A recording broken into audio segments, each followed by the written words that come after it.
Hi everyone, আসসালামু আলাইকুম। এটা মেবি ঈদের চতুর্থ দিন বা পঞ্চম দিন হবে। আমার সঠিক আসলে খেয়াল নেই, যেহেতু ঈদের অনেক দিন হয়ে গেল। তো যাই হোক, ওই দিন আসলে আপুর বাসায় আমাদের সবার দাওয়াত ছিল, আমাদের ফ্যামিলির সবার। তো আমি গিয়ে দেখতে পেলাম যে আপু অলরেডি খাবার দাবার সার্ভ করে দিয়েছে।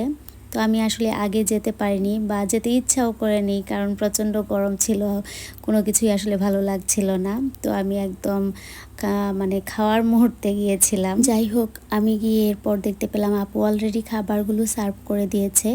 আর আপু ডাইনিংয়ে খাবারটা সার্ভ না করেও আর বেডরুমে দিয়েছিল, কারণ ওই দিন প্রচণ্ড গরম ছিল, ডাইনিংয়ে বসে খাওয়ার মতো অবস্থা ছিল না। তো যার কারণে আপু চাচ্ছিল সবাই যেন একটু এসি রুমে বসে আরামে খেতে পারে। তো আপুর বেডে আর ফ্লোরে মিলিয়েই হচ্ছে খাবারটা দিয়েছিল। আর আপু এই গরমের ভিতরে অনেক কিছু আইটেম করেছিল, আমি হলে আসলে এত কিছু করতে পারতাম না। তো আপুকে বলেছিলাম যে এত কিছু যেন না করে এই গরমের ভিতরে, এরপরও ও করেছে। আর প্রত্যেকটা আইটেমই অনেক মজার ছিল। আপু করেছিল টিক্কা, গরুর মগজ ভুনা, চিংড়ি ভুনা, গরুর মাংস ভুনা। প্রত্যেকটা আইটেমই অনেক মজার ছিল, বিশেষ করে টিক্কাটা আমার কাছে বেশি ভালো লেগেছে।